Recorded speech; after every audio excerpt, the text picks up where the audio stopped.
ठीक है, और आफ्टर कंप्लीटिंग दीज टॉपिक्स आपका ये चैप्टर और ये यूनिट पूरा खत्म हो जाएगा, ये पूरा सेक्शन खत्म हो जाएगा. Then we will move toward the government schemes for the entrepreneurs, that is in the second unit. What we are going to complete today, we are going to complete what are the basic functions of trade fair and how it is useful for entrepreneurs. Trade fairs या आप बोल सकते हैं industrial trade fears, या जो normal जो आपने fears सुना होगा एक्सपो एंड ऑल. ठीक है, फिर बुक फेयर वगैरह भी आप जाते होंगे, तो ये जो फेयर्स होते हैं ट्रेड फेयर्स या इंडस्ट्रियल फेयर, उसका क्या यूटिलाइजेशन है, ठीक है, एंटरप्रेन्योर्स के लिए. एंड सेकंड हम लोग कंप्लीट करेंगे what are the various sources of finance for the entrepreneurs, यानी एंटरप्रेन्योर्स कहाँ से फाइनेंस को जनरेट करते हैं, राइट, कैसे अपना बिजनेस स्टार्ट करने के लिए. एंड कौन सा बिजनेस जो एग्जिस्टिंग बिजनेस को परचेज करना ज्यादा बेटर है या फिर न्यू बिजनेस को स्टार्ट करना, तो एक कंपैरेटिव एनालिसिस को हम कंप्लीट करेंगे. ठीक है, और एक और टॉपिक है आपका, एक और टॉपिक है, मुझे एक बार देखना पड़ेगा कौन सा टॉपिक था, एक 3-4 टॉपिक है total today. Ma'am first one is education और education level. Ma'am 1 second.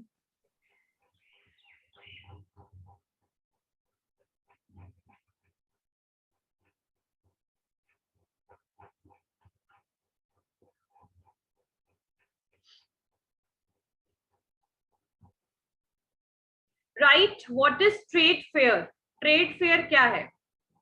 Right, trade fair और industrial fair. What is the meaning of trade fair और इंडस्ट्रियल फेयर?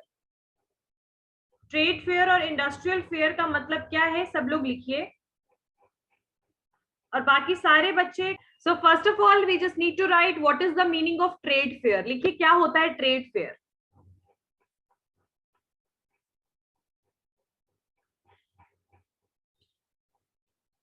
लिखिए, trade fair is an event. Trade fair is an event. ये आप लोग के syllabus में given है, आप लोगों को पहले बता दो, सारे बच्चे सिलेबस देखते रहिएगा. ठीक है, बुक में जितना मटेरियल है वो तो पढ़ ही लेना है. लिखिए, trade fair is an event. Trade fair is an event in which firms belonging to the same industry,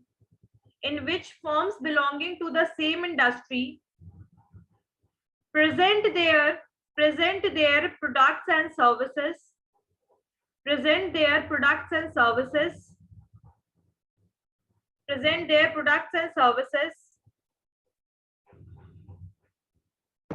ठीक है, in a defined setting to prospective clients, CLIENTS, clients, comma end users कौन होते हैं? consumers हम लोग, end users, comma retailers, comma wholesalers. इन्हें define के बाद defined setting to prospective clients, CLIENTS, clients, comma end users, consumers जिनको हम कहते हैं, comma retailers, comma wholesalers and distributors.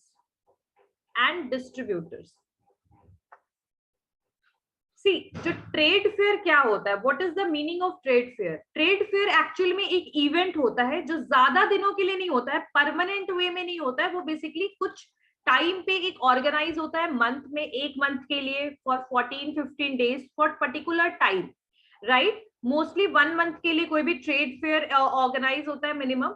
And उसमें क्या होता है कि जो भी आप इंडस्ट्रियल प्रोडक्ट के साथ बनाते हो, आप मैन्युफैक्चर करते हो, ठीक है, तो वैसे टाइप के जो प्रोडक्ट्स होते हैं, छोटे छोटे हैंड टूल, मशीनरीज वगैरह, वो आपको इजीली अवेलेबल होता है ट्रेड फेयर में, राइट. और अगर आप कोई एंटरप्रेन्योर हो, ठीक है, अगर आपने एंटरप्रेन्योर हो और आपने अपना बिजनेस स्टार्ट किया है, तो ट्रेड फेयर आपके लिए बहुत बेटर अपॉर्चुनिटी हो सकता है अपने प्रोडक्ट को सेल करने के लिए, अपने प्रोडक्ट और सर्विस के बारे में अवेयर करवाने के लिए लोगों को.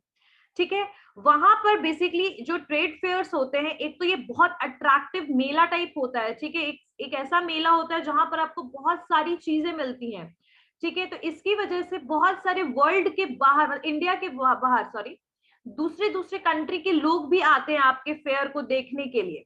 ऐसे आपके कंज्यूमर्स भी बहुत ज्यादा इंक्रीज होंगे, आपकी नेटवर्किंग बढ़ती है, क्लाइंट्स वगैरह आपके बनते हैं नए नए, ठीक है।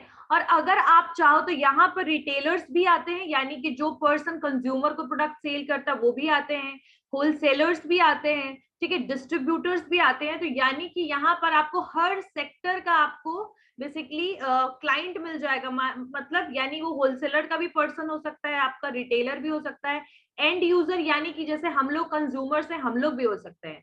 यानी उसका जो प्रोडक्ट का अवेयरनेस है, पब्लिसिटी और सेलिंग जो है वो बहुत हद तक इंक्रीज हो जाएगी। ट्रू और नॉट? अब यहाँ बिहार में कौन कौन सा ट्रेड फेयर लगता है? Anyone have any idea about it?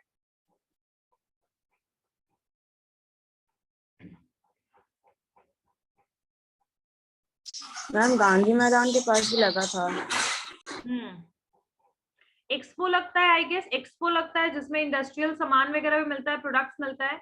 और ट्रेड फेयर में जरूरी नहीं है, जैसे प्रगति मैदान जो है वहां पर नेशनल ट्रेड फेयर लगता है, दिल्ली में प्रगति मैदान है जहाँ नेशनल ट्रेड फेयर लगता है। तो वहां पर दूसरे कंट्री के लोग भी आकर अपना स्टॉल वगैरह वहां पर बैठाते हैं, मतलब स्टैब्लिश करते हैं, और वहां पर आपको दूसरे कंट्री के प्रोडक्ट्स भी इजिली मिल जाएंगे।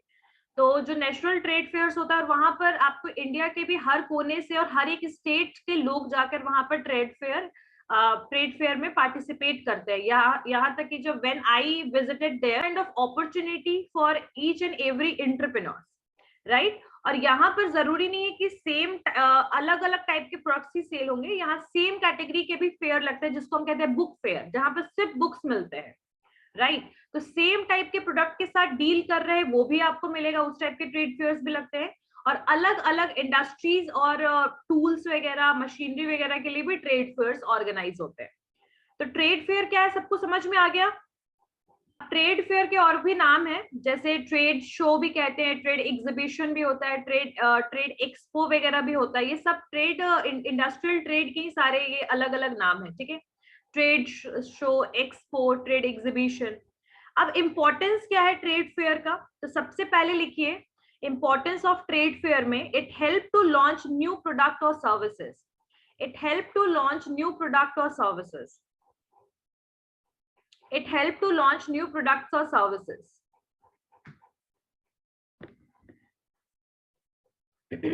अगर मान लीजिए कि मैंने बताया था कि अगर आप कोई एंटरप्रेन्योर बनते हो और आपने अपना प्रोडक्ट नया मार्केट में लॉन्च किया है, ठीक है, तो वहां पर आपके पास ना क्लाइंट्स बहुत सारे बनेंगे। तो डेफिनेटली आप वहां जाकर अपने नए प्रोडक्ट को जो आप लॉन्च किया, आपने शुरू किया है, इंट्रोड्यूस करवाया मार्केट में, उसमें ये आपको हेल्प करेगा। कौन? Trade fair. क्योंकि वहां पर वेरियस पार्ट्स ऑफ कंट्री और अदर कंट्री से लोग आ रहे हैं, तो आपके क्लाइंट्स बहुत सारे होंगे।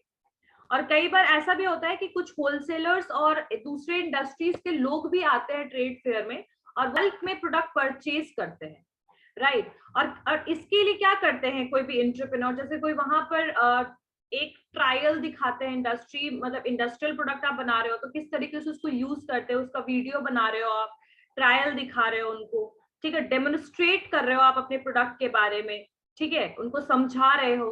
तो एक तरीके से एक प्रॉपर ऑर्गेनाइज करके एक ट्रेड फेयर में जब आप अपने प्रोडक्ट को शो करोगे, डेमोन्स्ट्रेट करोगे, तो कहीं ना कहीं आपके प्रोडक्ट का सेल जो है वो इंक्रीज होगा, अगर आपका प्रोडक्ट यूजफुल है तो। और ऐसे भी ऑब्वियसली यूजफुल ही होगा। तो ये आपका, इसमें आप डेमोन्स्ट्रेशन दे सकते हो, फ्री ट्रायल्स दे सकते हो, कुछ लोगों को फ्री सैंपल्स भी दे सकते हो आप।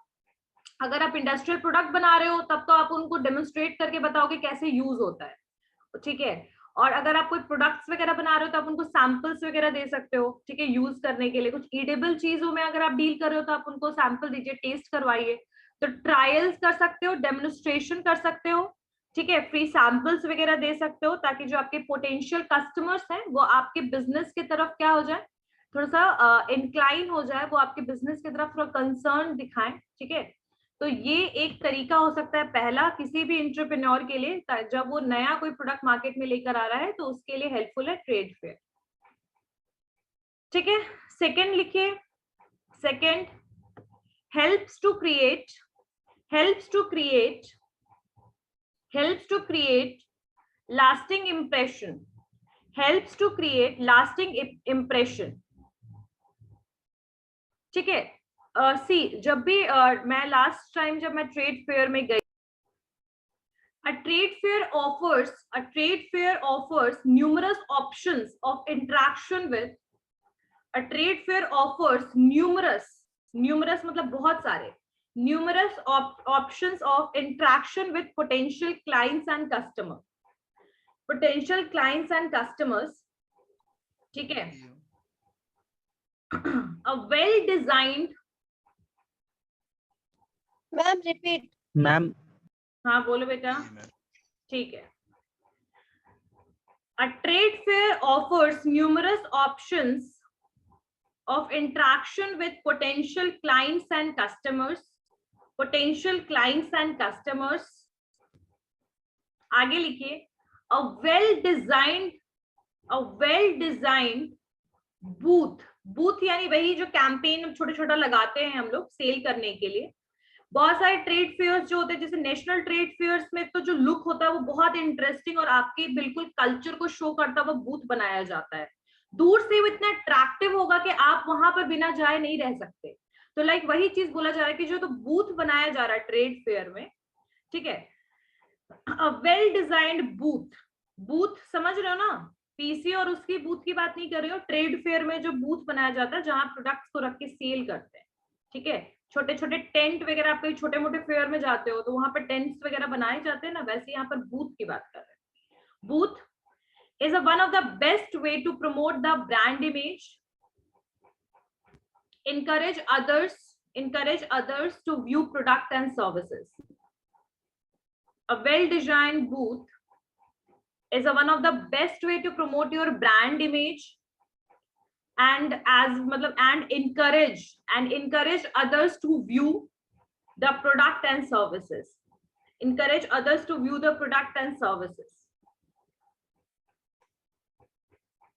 ठीक है. तो बेसिकली यहाँ पर क्या बोला जा रहा है कि अगर आप जब आप प्रोडक्ट को शो कर रहे हो, चाहे आप कैसा भी प्रोडक्ट है आपका, लेकिन उस प्रोडक्ट को देखने तक के लिए अगर आपको इम्प्रेस करना है किसी पर्टिकुलर कंज्यूमर्स को और पोटेंशियल जो आपके कस्टमर्स है जो आपके प्रोडक्ट ले सकते हैं, तो आप सबसे पहले जो आप वहां के बूथ वगैरह जो बना रहे हैं जहां पर आप प्रोडक्ट को रख के सेल कर रहे हैं, उसको थोड़ा अट्रैक्टिव बनाइए ताकि दूर से ही लोग उसको देखकर इन्फ्लुएंस हो जाए, अट्रैक्ट हो जाए और आपके प्रोडक्ट और सर्विसेज को देखें. कहीं ना कहीं आपका प्रोडक्ट और फिर वो जो वे होगा जो डेमोन्स्ट्रेट करने का, वो एक लास्ट इंप्रेशन बोल सकते हैं, कि इंप्रेशन छोड़ेगा, एक मार्क बनाएगा आपके दिमाग में, ठीक है. और कहीं ना कहीं अगर आपके यहाँ पर 100 कस्टमर्स भी आते हैं तो 50-60 कस्टमर आपके यहाँ का प्रोडक्ट परचेज करेंगे ही करेंगे, और हो सकता है कि लॉन्ग टाइम तक वो कस्टमर्स आपके कस्टमर बन जाएं और अगेन जब उनको जरूरत हो तो आपके यहाँ से वो फिर से प्रोडक्ट परचेज करें. Not in trade fair but from your brand, right. Trade fair नहीं तो अपने ब्रांड के लिए. वहां पर एक चीज और होता है, अगर आप कोई ट्रेड फेयर में आपका सिर्फ प्रोडक्ट और सर्विसेज नहीं, आपके ब्रांड के बारे में भी रिकॉग्निशन जो होता है लोगों को मिलता है, लोगों को पहचान मिलता है कि अरे हाँ ठीक है ये एक पर्टिकुलर ब्रांड है, एक ब्रांड की आइडेंटिटी बनती है, एक ब्रांड के बारे में लोग जानते हैं. तो एक अवेयरनेस के लिए भी बहुत अच्छा है आपका ट्रेड फेयर. क्लियर है. नेक्स्ट लिखिए. It is a place for personal interaction. It is a place for personal interaction. It is a place for personal interaction. It is a place for personal interaction. ठीक है. यहाँ पर personal interaction का मतलब क्या है? Personal interaction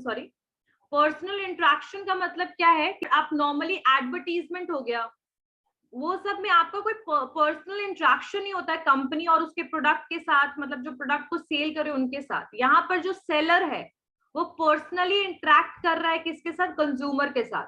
एक well तरीके से वो प्रोडक्ट के बारे में इंफॉर्मेशन आपको प्रोवाइड करेगा, ठीक है. कंज्यूमर अगर कोई प्रॉब्लम में है तो उसको सॉल्यूशन देगा, ठीक है. आप प्रोडक्ट को यूज करने के बेनिफिट्स बताएगा. तो एक वेल बोल सकते हैं ना कि एक प्रॉपर तरीके से आपके प्रोडक्ट के बारे में कंज्यूमर को पता लगेगा, तो हो सकता है कि कंज्यूमर प्रोडक्ट को परचेज करे. अगर हम एडवर्टीजमेंट वगैरह करते हैं अपने ब्रांड के बारे में तो एज सच उतना ज्यादा कभी भी प्रोडक्ट सेल हो जाए जरूरी नहीं है. But when there is a personal interaction, जब पर्सनल इंटरेक्शन होता है तो प्रोडक्ट को परचेज सेल करने के चांसेस काफी ज्यादा हाई होते हैं. तो ये यहाँ पर यही बोला जा रहा है कि आगे इसमें लिखिए पर्सनल और face to face interaction, personal और face to face interaction, personal और face to face interaction can influence customers very quickly, influence customers very quickly, influence customers very quickly,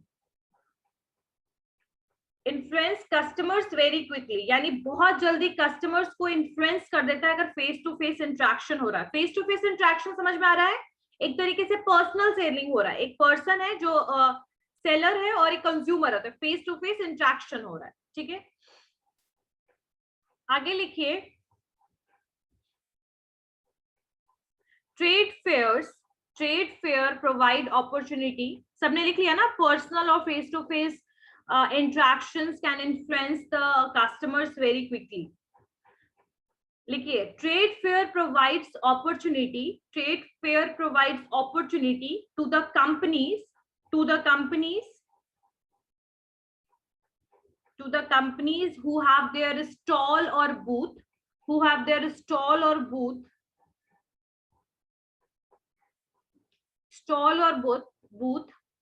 in it, as they can engage with potential customers. Opportunity के बाद To the companies, opportunity to the companies who have their stall or booth, who have their stall or booth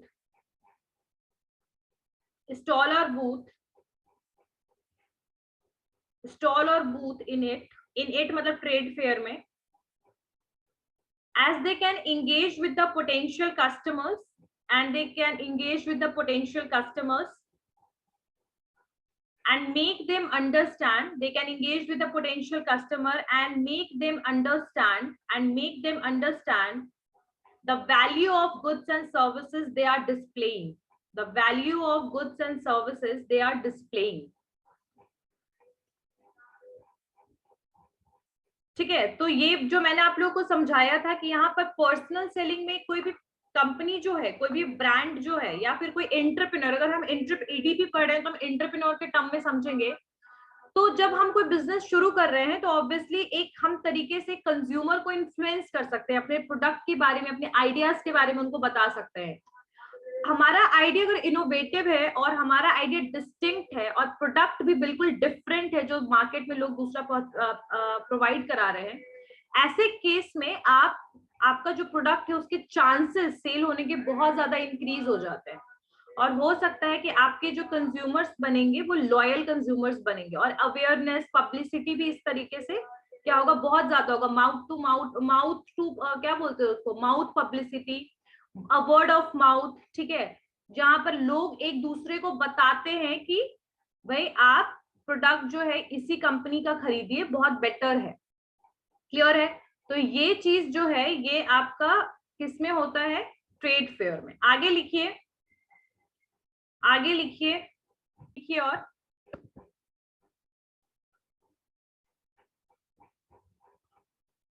direct sales opportunity, तो वो जो पहला वाला point लिखवाया था अभी, एक हद तक सेम ही इसका भी मीनिंग है। Direct sales opportunity, direct sales opportunity.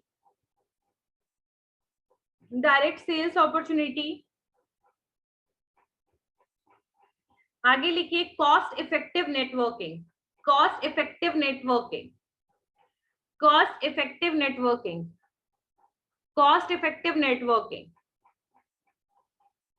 ठीक है, कॉस्ट इफेक्टिव नेटवर्किंग का मतलब क्या है कि यहाँ पर आप बेसिकली नेटवर्किंग कर सकते हैं, अलग अलग कस्टमर्स, क्लाइंट्स बना सकते हैं। ठीक है, रेंटिंग अ बूथ, इसमें लिखिए कॉस्ट इफेक्टिव नेटवर्किंग में, renting a booth for a trade fair, traveling to and fro with a team, renting a booth for a trade fair, traveling to and fro with a team, designing your box, paying for meal, I'm traveling to के बाद क्या है? to and fro, मतलब इधर उधर travel करना, to and fro with a team, to and fro with a team, designing your box, designing your box, and paying for meals, and paying for meals.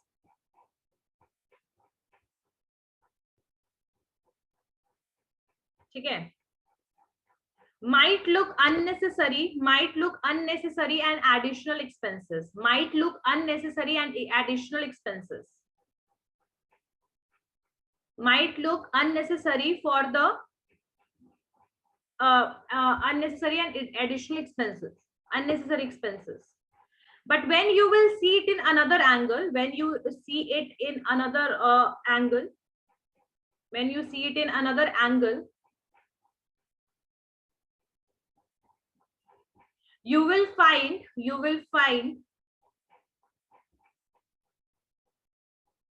the lead and the customer, how customer generated through this. Okay, when you will see it with the another angle, you will find this is a kind of investment. लिख लीजिए, it is a kind of investment, and how you will generate lead and customer from this. You will find के बाद You will find customer, you will, तुमने कहाँ से लिखा है, एक मिनट just wait करना. You will find how lead and customers are generated, how leads and customer are generated, और this is a kind of investment.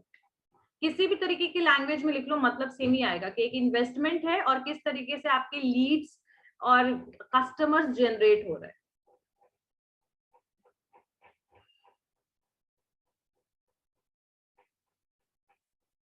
आप एक तरीके से एडवर्टीजमेंट कर रहे हो ट्रेड फेयर में. ठीक है, देखो मैं क्या बता रही हूँ इसमें कि ट्रैवल करना एक शहर से दूसरे शहर या एक प्लेस में, अगर आप एक, जैसे मान लीजिए अगर आप पटना में हो and you are travelling to South India, ठीक है, you are travelling to other countries. पहले तो इंडिया में ही मान लो कि इंडिया में अगर पर्सन ट्रैवल कर रहा है, it is very difficult and you have to pay a huge amount for tickets वगैरह करवाइए, टीम को पूरा लेके जाना है, उनके रहने का, खाने का, हर चीज का आपको अरेंजमेंट करना है.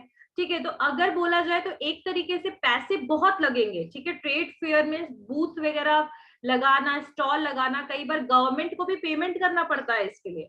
ठीक है, you need to pay to the government for this. अगर कोई गवर्नमेंट के ट्रेड फेयर है, तो कोई प्राइवेटाइज है या कोई प्राइवेट ट्रेड फेयर लग रहे हैं, वहां के लिए भी आपको बूथ वगैरह के लिए पैसे देने पड़ते हैं. ठीक है, रेंट पे लेना होता है बूथ वगैरह.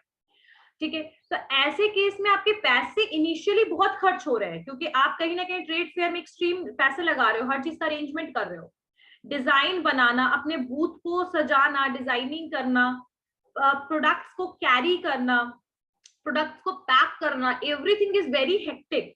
बट इसको अगर हम एक एंगल से देखें तो हाँ, ये बहुत बड़ा एक्सपेंस हो सकता है कि हो रहा हो आपका, लेकिन अगर आप दूसरे एंगल से देखिए तो एक तरीके का ये इन्वेस्टमेंट है, जहां से आपको कस्टमर्स भी मिल रहे हैं, आपके लीड्स भी बन रहे हैं, आपके प्रोडक्ट के बारे में लोगों को पता भी लग रहा है, पब्लिसिटी भी हो रहा है, और wide range of potential consumer बन रहे हैं, wide range of potential consumer from the different countries as well as from the different part of India. So इतना वास्ट आपको जो बेसिकली डाइवर्सिफिकेशन मिल रहा है, इसका भी बेनिफिट तो आपको मिलेगा लॉन्ग टर्म में ना. तो इसको एज ए इन्वेस्टमेंट मानना चाहिए. क्लियर है, ये कॉस्ट इफेक्टिव नेटवर्किंग है, जिसमें बहुत सारे लोग से आप मिलेंगे, बहुत लोगों से इंटरेक्शन होगा. मे बी कुछ लोग आपके प्रोडक्ट को परचेज ना करें, बट हो सकता है कि आगे चलकर वो खुद आपसे कांटेक्ट करे और प्रोडक्ट खरीदे. हो सकता है at the time they can't purchase anything, but in future they can purchase so many products from you. तो ये जो तरीका होता है, ये एक कॉस्ट इफेक्टिव नेटवर्किंग है. मे बी बहुत लोग को लगता है कि एक्सपेंस है, इसका डिसएडवांटेज में जब हम आएंगे तो आप लिख सकते हो कि हाँ, इसका एक्सपेंसेस भी है, ये एक तरीके का एक्सपेंस है, और हर एक लोग इनिशियल स्टेज में इतना खर्च नहीं कर पाता है, तो डिसएडवांटेज भी है. बट अगर दूसरे एंगल से देखिए तो एडवांटेज भी है, क्योंकि आप इसको एज ए इन्वेस्टमेंट लेकर चल सकते हैं. क्लियर है?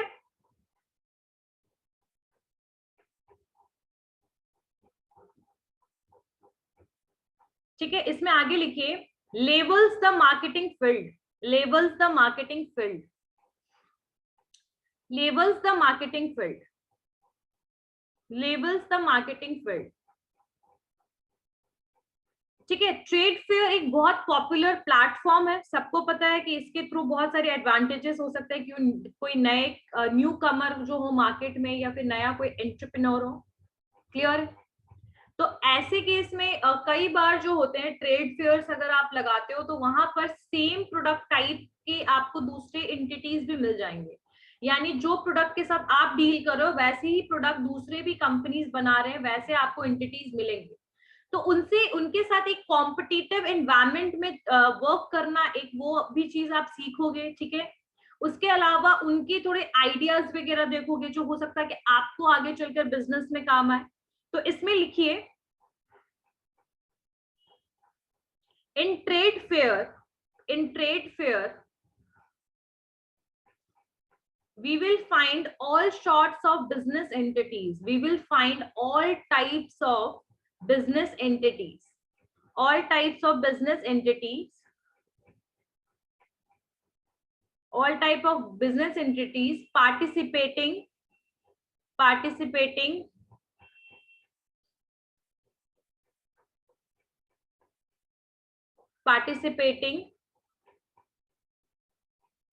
बिजनेस के बाद मैम business entities participating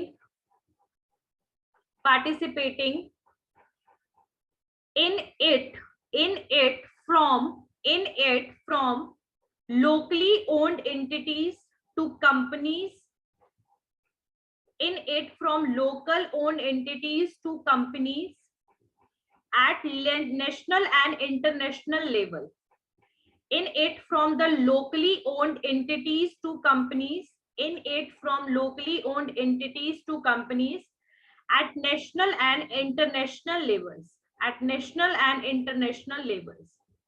यानी कि यहाँ पर जो बेसिकली सब टाइप के बिजनेस के जो एंटिटीज हैं वो सारे लोग पार्टिसिपेट कर रहे हैं। नेशनल लेवल के ब्रांड हो, इंटरनेशनल लेवल के ब्रांड्स हो, लोकल ब्रांड्स हो, सारे के सारे टाइप के एंटिटीज जो हैं वो पार्टिसिपेट करते हैं किसमें? ट्रेड फेयर में। ठीक है। सबसे बेटर क्या है कि trade fair gives ample of opportunity, trade fair gives ample of opportunity, trade fair gives ample of opportunities, ample of opportunities to every company, ample of opportunity to every companies to get potential client, get potential clients irrespective of size of their company, irrespective of size of their company।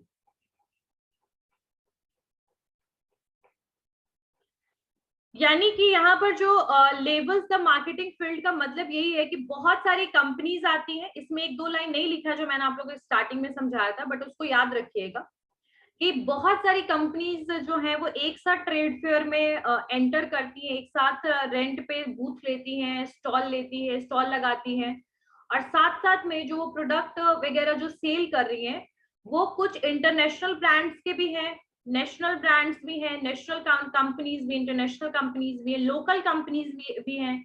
State based company जो होती है, local based company होती है, जैसे आपका श्री कमल हो गया जिससे सत्तू खाते हो ना, सत्तू और बेसन, वो दिल्ली में नहीं मिलता है, वो झारखंड और बस बिहार में मिलता है, तो उसको कहते हैं लोकल बेस्ड एंटिटीज, यानी कि जो लोकली काम करती है, कुछ मार्केट को कैप्चर कर रखा है जिन्होंने।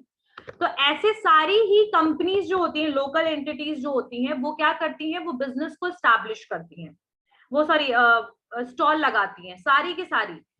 कोई बड़े साइज का कोई बहुत नामी रिनाउंड ब्रांड है, कोई छोटा ब्रांड है, कोई अननोन ब्रांड है, कोई इंटरनेशनल ब्रांड है, ट्रेड फेयर में इससे कोई मतलब नहीं होता है। अपॉर्चुनिटी सबको मिलेगा, सबको क्लाइंट्स, सबके क्लाइंट्स बनेंगे और वो प्रोडक्ट सबको सेल कर सकते हैं।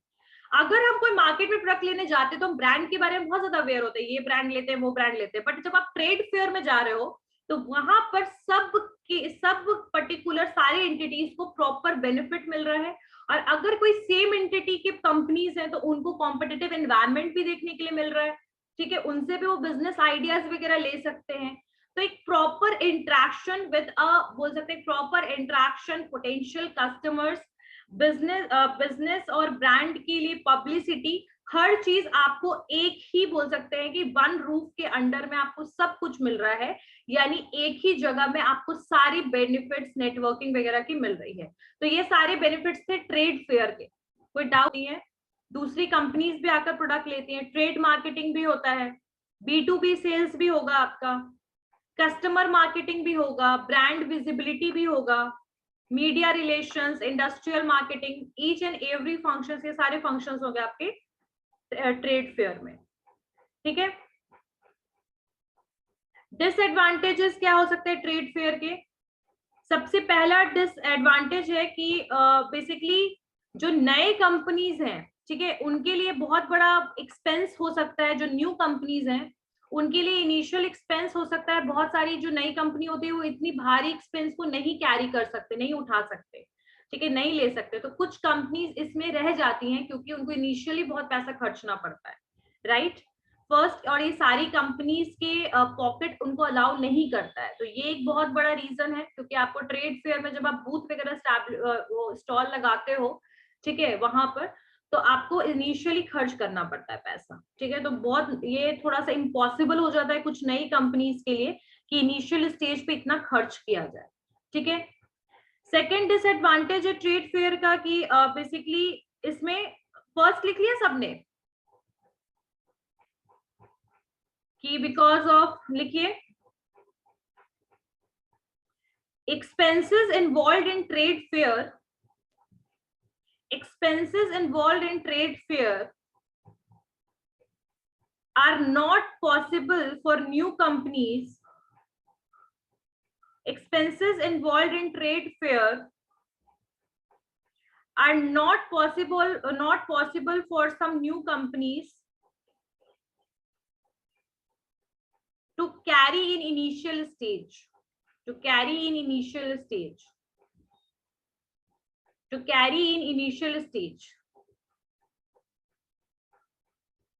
यानी बहुत सारे ऐसी न्यू कंपनीज हैं जिनके लिए पॉसिबल नहीं है वो एक्सपेंसेस को उठाना या मतलब इतना खर्चना, ठीक है। सेकेंड लिखिए, दूसरा डिसएडवांटेज क्या है? यस रिशांत।